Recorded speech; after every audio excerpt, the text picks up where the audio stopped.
পিছনে একটা গল্প বলি।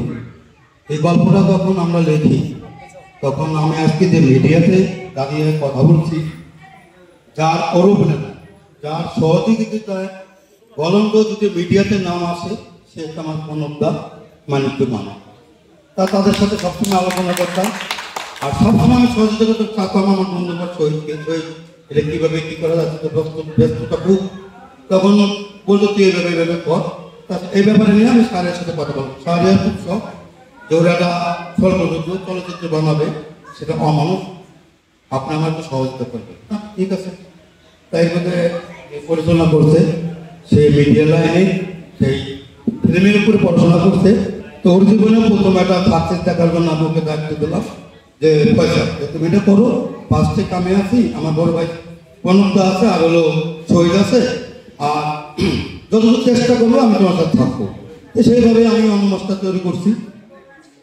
এই অনমানুষ সেই সিনেমাটা যে আমরা 9 দিন করে শ্যুট করছি এবং খুব কষ্ট করে করছি, বৃষ্টির মধ্যে আমরা শ্যুট করছি। এর মধ্যে আমাদের কিছু নতুন অভিনয় শিল্পী আছে, যা আপনারা দেখলে বুঝতে পারবেন। আর আশা করি এটা আপনারা যদি একভাবে দেখেন বুঝতে পারবেন না যে এই সিনটা কি হয়ে গেল। তো আমি আপনাদেরকে ধন্যবাদ দিই যে আপনারা আমাদের ডাকে সাড়া দিয়ে এই অমানুষ সিনেমার এই প্রিমিয়ার শোতে আসছেন।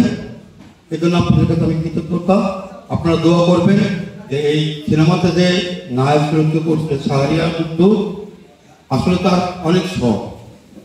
আসলে ভালোবাসা অভিনয়ের প্রতি না থাকলে ওই বোঝা যায় না তার মধ্যে শাহরিয়া, সে যদি বলি তুমি তাড়াতাড়ি চলে আসো, ওই যেভাবে আছে সেভাবেই চলে যায়।